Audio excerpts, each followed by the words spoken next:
খবরদার আমাকে কিস করবা না তুমি। সম্পর্কে তুমি আমি মামাতো ভাই বোন। তোমার লজ্জা লাগে না? মিতু, মামাতো বোনকে বিয়ে করার কিন্তু জায়েজ আছে। আমি তোকে ভালোবাসি, বিয়ে করতে চাই। তুই কেন মানছিস না? এজন্যই তো জোর করে কিস করতে চেয়েছি, যাতে তুই আমাকে ছাড়া আর কাউকে বিয়ে না করিস। আমার কথাই মিতু হাসল। আমি বোকার মতো তাকিয়ে রইলাম ওর দিকে। আমি সায়েম, মিতু আমার মামাতো বোন। পুজোর ছুটিতে এবার মামাবাড়ি এসেছি বেড়াতে। সেই কৈশোর থেকে মেয়েটাকে ভালোবাসার কথা বলতে বলতে ক্লান্ত আমি। তবুও সে আমাকে বিয়ে করতে নারাজ। শাইম ভাই আজকাল কেউ রুম ডেট করলেও তাকে বিয়ে করে না, আর তুমি সামান্য কিস করে আমাকে বিয়ের ভয় দেখাচ্ছ। মিতুর কথায় হাসবো নাকি কাঁদবো বুঝতে পারছি না। দুনিয়া এত আধুনিক হয়েছে যে মেয়েরাও ইজ্জত নিয়ে ভয় পায় না। তাহলে কি করলে তুই আমাকে বিয়ে করবি সেটা বল। আমি এবার এসেছি মামা মামিকে বলতে, তুই রাজি হলেই বলবো। আশা করি ওনারা না করবেন না। বয়স তো কম হলো না আমার, 28 শেষের দিকে, আর তোরও তো গ্র্যাজুয়েশন শেষ। আমি তোমাকে বিয়ে করতে পারবো না। সবসময় এক কথা, মেজাজ খারাপ লাগে কিন্তু মিতু। ধৈর্যের একটা সীমা থাকে। তুমি কেন বুঝতে পারছো না? এভাবে বিয়ে হয় না। আমি তোমার যোগ্য না। তুই আমার যোগ্য কিনা সেটা আমি বুঝবো, তুই না। সবসময় এক কথা আমার অসহ্য লাগে। প্রচণ্ড রাগ হচ্ছে, তাই মিতুকে শক্ত করে জড়িয়ে ধরে ঠোঁটে একটা কিস করলাম। তেজি মেয়েটা হঠাৎ করে চুপসে গেল। মুখে যতই না না করুক, আসলে মিতু যে আমাকে ভালোবাসে সেটা আমি বুঝি। মিনিট 5 পরে মিতুকে ছাড়লাম আমি। মিতু ঘন ঘন নিঃশ্বাস ফেলছে। শাইম ভাই, আয়নায় একবার নিচের দিকে তাকিয়ে দেখো, কোথায় তুমি আর কোথায় আমি। মিতুর চোখের কোণে পানি ছলছল করছে। আমি বুঝলাম কেন সে এতটা আপত্তি করে সব সময়। মিতুর গায়ের রং কালো, সেদিক থেকে আমি ধবধবে ফর্সা ত্বকের অধিকারী। এই নিয়ে মেয়েটা এত বছর হীনমন্যতায় ভুগছে। আমি মিতুর গালে হাত রেখে চোখে চোখ রেখে বললাম, মিতু, আমি কখনো গায়ে রং দিয়ে মানুষ বিচার করি না। তাছাড়া ভালোবাসার মানুষ সর্বদা সুন্দর আমাদের চোখে। সে কালো নাকি ফর্সা এসব বিষয় কখনো ম্যাটার করে না। শরীরের রং দিয়ে কি হবে? সেটা তো টাকা খরচ করলেই ফর্সা করা যায়, কিন্তু মনের ভিতর কালো হলে তা তো পরিবর্তন করা যায় না। তোর মনটা ধবধবে সাদা রঙের। তুই যেমন, আমি তেমনভাবেই তোকে ভালোবাসি। মিতু আর নিজেকে আবেগ নিয়ন্ত্রণ করতে পারল না। বাচ্চাদের মতো কান্নায় ভেঙে পড়ল। সহসায় আমি জড়িয়ে ধরলাম মিতুকে। মিতুও দুহাত দিয়ে আঁকড়ে ধরল আমাকে। আমিও ভালোবাসি তোমাকে শাইম ভাই। ভাইয়া না, এখন থেকে সাইয়া, বুঝলি? আমি আজই মামা মামির সাথে কথা বলবো। ফুপি আর ফুপা মানবেন তো? আমার ভয় করে। অদ্ভুত কথা বলছিস তুই মিতু। তোকে কিচ্ছু ভাবতে হবে না, সব কিছু আমি সামলে নেব। ঠিক আছে, এখন কপালে চুমু খাও। কি, কিস দিব? হ্যাঁ। মিতু মিটমিটিয়ে হাসছে। এই হলো মেয়ে মানুষ। পেটে খিদে, মুখে তার লাজ। আমি গভীরভাবে জড়িয়ে ধরে কপালে চুমু খেলাম আবারও। মিতুকে তো মানালাম, এখন আমার বাবা মাকে বলতে হবে, আর মামা মামিকেও। বুঝতে পারছি না কিভাবে নেবে সবাই বিষয়টা, তবে বলতে তো হবেই। ভালোবাসার মানুষকে আর দূরে সরিয়ে রাখবো না। মামা, তোমাকে একটা কথা বলতে চাই। মামা বসে আছেন সোফায়। সবাই ঘুমোতে গিয়েছে, কিন্তু মামা খবর দেখছেন এখনও। হ্যাঁ বল সাহেব, কি খবর তোর চাকরির? আলহামদুলিল্লাহ, সব কিছু ভালো। আমি তোমাকে বলতে চাচ্ছি যে আমি বিয়ে করব। হ্যাঁ, এটা তো ভালো কথা। তোর মাকে কি বলতে পারছিস না? আমি তাহলে বলে দিব, কোনো সমস্যা নেই। আরে না, সেটা না। আমি মিতুকে বিয়ে করতে চাই। তোমরা প্লিজ রাজি হয়ে যাও। আমি মিতুকে খুব ভালো রাখবো। আমি মামার সামনে হাত জোর করে বললাম।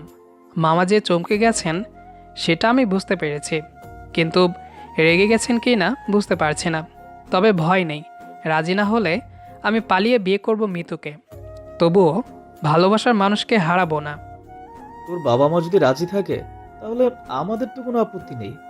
তোর মা তো কালো মেয়ে পছন্দ করে না। সেসব আমি দেখে নিব। তুমি তাহলে রাজি? হ্যাঁ, আশা করি আমার বোনও রাজি হবে। আমি তাহলে সকালে বাড়ি ফিরে যাব।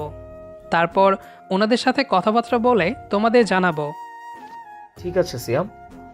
পরের দিন সকালে মিতুর কাছ থেকে বিদায় নিয়ে নিজের বাড়ি ফিরলাম। বাবা অফিসের কাজের জন্য শহরের বাইরে গেছেন। মাকে বললেই হবে, কারণ বাবা মায়ের কথা ফেলবেন না। মা রান্না করছে। আমি গিয়ে দাঁড়ালাম। কি রে, তোর কি হয়েছে? এই ছুটি নিলি হঠাৎ করে, তারপর তোর মামার বাড়ি গেলি, এখন আবার একদিন পর ফিরলি। আমার মতিগতি বোঝার চেষ্টা করছেন। আমি রান্নাঘরের আরেকটু ভেতরে ঢুকে মাকে বললাম, মা, আমি একটা কথা বলবো। হ্যাঁ বল, এত ভেবে বলছিস কেন? আমি মিতুকে বিয়ে করতে চাই। মা আমার কথা শুনে যেন আকাশ থেকে পড়লেন। নিজের গায়ে নিজে চিমটি কাটলেন। কি বলছিস তুই সায়েম? তোর মাথা ঠিক আছে? কেন মা, মামাতো বোনকে কি বিয়ে করা যায় না? অবশ্যই যায়, কিন্তু আমি তোর জন্য অন্য মেয়ে দেখেছি। মেয়ে সুন্দরী, ভালো চাকরি করে। সুন্দরী নয় বলেই তোমার আপত্তি? আজ যদি আমি শ্যামলা হতাম, তুমি কি আমাকে ভালোবাসতে না? ধুর বোকা, তুই আমার ছেলে, তোকে ভালোবাসতাম না এটা কি হয়? তাহলে মিতুও তো তোমার মেয়ের মতোই। ভাইয়ের মেয়ে কি তোমার মেয়ে নয়? তাছাড়া বাইরের সৌন্দর্য দিয়ে কি করবা? আমি তো ওকেই ভালোবাসি। আমার সামনে দুনিয়ার সবচেয়ে সুন্দরী মেয়ে নিয়ে আসলেও তবুও আমি শুধু মিতুকেই চাইব। মায়ের চোখ মুখ শান্ত হয়েছে। মনে হচ্ছে বুঝতে চেষ্টা করছেন তিনি। মায়ের এই গায়ের রং নিয়ে বিদ্বেষ আমার মোটেও পছন্দ নয়। ঠিক আছে, তুই যখন এতই ভালোবাসিস, আর মিতুও আমার ভাইয়ের মেয়ে, তাই আর না করব না। আমি আজই ভাইয়ের সাথে কথা বলবো। আমি খুশিতে মাকে জড়িয়ে ধরে কপালে চুমু খেলাম। মা ভালোবেসে আমার চুলে হাত বুলিয়ে দিয়ে বললেন, পাগল একটা। খবরদার, তুমি আমাকে কিস করবা না। সম্পর্কে তুমি আমার মামাতো ভাই। বাসর ঘরে বসে মিতুর ঘোমটা তুলে কপালে কিস করতেই যাব, এমন সময় মিতু বলল কথাটা। আমি বুঝতে পারছি মজা করছে মিতু। তিন কবুল বলে যে বিয়ে করলাম, তাতে কি স্বামী হয়নি? হ্যাঁ হয়েছে, তাহলে কপালে চুমু দিবে কেন শুধু? অন্য জায়গায় তো দিতে পারো। ওরে দুষ্টু, তা তোর ওই ভারী লিপস্টিক মাখা ঠোঁটে কিস করলে তো আমার পেট খারাপ হবে। শ্শ্, তুমি কি লিপস্টিক খাবা?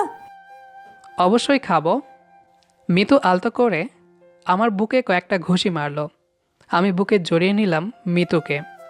সব কেমন স্বপ্ন স্বপ্ন লাগছে। এই মেয়েটা আজ সত্যি আমার বউ। কি ভাবছো শিয়াম ভাই? ভাবছি অবশেষে তুই আমার বউ, কিন্তু এখনও ভাই ডাকছিস কেন? তুমি তাহলে তুই তোকারি করো কেন? হুম, আমি তো আর আপু বলে ডাকছি না। বেশ, আজ থেকে তোমাকে তুমি বলে ডাকবো। তাহলে আমিও আজ থেকে শুধু শিয়াম বলে ডাকবো। বাহ, কত লক্ষ্মী বউ আমার। লক্ষ্মী নই? মিতু মিষ্টি করে হেসে বলল। আমি ওর গাল টেনে দিয়ে বললাম, অবশ্যই লক্ষ্মী। মিতু, কতটা ভালোবাসো আমাকে? তুমি আমার চোখের দিকে তাকাও, বুঝতে পারবে। জানো না, চোখ মনের কথা বলে। তাই নাকি? আমি এত গবেষণা করার সময় পাইনি গো। করবে কিভাবে? প্রেম প্রীতি তো কখনো করনি। তুমি করছো নাকি? হ্যাঁ, কলেজে থাকতে একটা ছেলের সাথে দুদিন কথা বলেছিলাম। তারপর? তারপর যেই দেখলাম সে খেয়ে ছেড়ে দেওয়ার মতো ছেলে, তখন সরে এসেছি। দুটো দিন কথা বলতে না বলতেই রুমে নিয়ে যেতে চেয়েছিল। কি বললো মিতু এটা? বুকের ভেতর কেমন হাতুড়ি দিয়ে বাড়ি মারলো কেউ। মিতু আমাকে চুপ করে থাকতে দেখে আমার হাতে হাত রাখলো। আমার ভীষণ খারাপ লাগছে। তাই আমি তো এই জন্যেই বললাম, যাতে তুমি কতটা জেলাস হও সেটা দেখতে পারি। মেজাজটা খারাপ হয়ে গেল। তাহলে এতক্ষণ সে মজা করলো আমার সাথে? তুমি তাহলে মজা করছো? আমার রাগ দেখে মিতু ভয়ে চুপসে গেল। ভয়ে বিছানায় গুটিসুটি হয়ে বসেছে। কোথায় রাগ ভাঙাবে তা নয়, ভয়ে বসে আছে দূরে। কিছুক্ষণ এভাবেই কাটলো। আমরা দুজনেই চুপচাপ বসে আছি। এর মধ্যে বাইরে টিপ টিপ বৃষ্টি শুরু হয়েছে। জানুয়ারি মাসে শীতের মধ্যে বৃষ্টি, ঠান্ডা যেন দ্বিগুণ হয়ে গেছে তাতেই। জানালা দিয়ে ঠান্ডা বাতাস আসছে। মিতু যে আমাকে এতটা ভয় পায় আগে জানতামই না। আমি বিছানা থেকে উঠে গিয়ে জানালা আটকে মিতুর পাশে বসে ইশারা করে জড়িয়ে ধরে কপালে চুমু খেলাম একটা। মুহূর্তেই সাহস পেয়ে মিতুও জড়িয়ে ধরল। তুমি আর কখনো ওভাবে রেগে কথা বলবে না শাইম। আমি ভীষণ ভয় পেয়েছি। দেখো বুকটা কেমন ধুকপুক ধুকপুক করছে। সরি মিতু, তুমি অন্য কারোর সাথে ঘোরাঘুরি করেছ শুনেই মেজাজ খারাপ হয়ে গিয়েছিল। আমি বুঝতে পারিনি তুমি অতটা সিরিয়াস হয়ে যাবে। এমন মজা আর জীবনেও করব না। আমিও কখনো খুব বেশি রাগারাগি করব না। এখন আদর করো। রাত প্রায় 1:30 বেজে গেছে। সারাত কথা বলে কাটালে বুড়ো বয়সে নাতি নাতনিদের বাসরাতের গল্প কিভাবে শোনাবো? নির্লজ্জ লোক, তুমি করো, আমার লজ্জা লাগে। ইস, একটু আগেই তো ঠোঁটে কিস করতে বললে। মাঝে মধ্যে কোথা থেকে যেন লজ্জা এসে ভর করে, সব সময় থাকে না, বুঝলে? পাগলি বউ আমার। আচ্ছা শোনো, হ্যাঁ বলো। আমি কিন্তু ক্রিকেট টিম বানাবো একটা। বছর বছর বেবি হবে আমাদের, বুঝলে? আমার কথাই বুক থেকে মুখ উঠিয়ে তাকালো মিতু। মেয়েটার চোখে মুখে আতঙ্ক। ভেবেছে হয়তো সত্যি এতগুলো বেবি নিতে বলবো। ইস, ওর এই মুখটা দেখে এত হাসি পাচ্ছে যা বলার মতো না। কি বলছো তুমি এসব? আমাকে মারতে চাও নাকি? মজা করেছি মিতু, যেমন তুমি করলে একটু আগেই। তাই বলো, আমি ভয় পেয়েছিলাম। বেশ হয়েছে, তখন যেমন আমাকে রাগালে। যাই হোক, এই বুকে থেকেও জীবনের শেষ দিন পর্যন্ত। ভালোবাসার মানুষকে পাওয়া সহজ, কিন্তু আজীবন তাকে নিজের করে আগলে রাখা কঠিন। আমি পারবো সেই কঠিন কাজ করতে। আমি তোমাকে এবং তোমার পরিবারকে আজীবন আগলে রাখবো, ইনশাল্লাহ। শুধু তুমি আমার সুখ কিংবা দুঃখের সাথী হয়ে থেকো। অবশ্যই থাকব, স্বামী হিসেবে সর্বদা তোমার সাথে থাকব। মিতুকে বুকের ভেতর জড়িয়ে ধরে থাকতে গিয়ে কখন যে শান্তির ঘুম দিলাম টের পাইনি। পরের দিন সকালে মিতু তৈরি করলো। আত্মীয় হওয়াতে একদিক থেকে সুবিধা হলো, শাশুড়ি বউয়ের মধ্যে কোনো অস্বস্তি নেই। মা কেমন রকম আর মিতুও বা কেমন সেটা দুজনেই ভালো করে জানে। আমি, বাবা আর মা নাস্তা করছি। মিতু দাঁড়িয়ে আছে পাশে। কয়েকবার ইশারায় বললাম বসতে, বসছে না। মিতু তুই খেতে বসিস না কেন? মিতু তুই খেতে বসছিস না কেন? শোনো, আমাদের বাড়িতে এসব চল নেই। স্বামী খাবার খাবে আর বউ খাম্বার মতো দাঁড়িয়ে থাকবে, এসব রাজা বাচ্চাদের চাল চলন। হয়েছে হয়েছে, খাচ্ছি আমি। এরপর থেকে তুইও আমাদের সাথে খেতে বসবি। ঠিক আছে খালামণি। আবার খালামণি? সরি মা। দুপুরে খাওয়া দাওয়ার পরে মিতু এলো ঘরে। সকাল থেকে কাছেই পায়নি তাকে। নতুন বউ কোথায় বরের কাছাকাছি থাকবে তা না করে শাশুড়ি পিছু পিছু ঘুরপাক খাচ্ছে। তাও যদি বুঝতাম শাশুড়িকে চেনে না। এতক্ষণে তোমার আসার সময় হলো? মিতু আমার পাশে শুয়েছে। আমি ওর বুকে মাথা রেখে আলগোছে জড়িয়ে ধরলাম।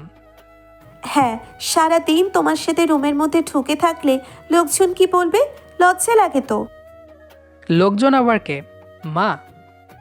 প্রতিবেশীরা আসে তো। ধুর, তাতে কি হয়েছে? নতুন নতুন বিয়ের পরে সবাই বউ পাগল থাকে, সেটা ওনারাও বোঝে। ও আচ্ছা, বুঝলাম এবার। কি করলে এতক্ষণ? সকালে নাস্তা করে বসার ঘরে বসেছিলাম।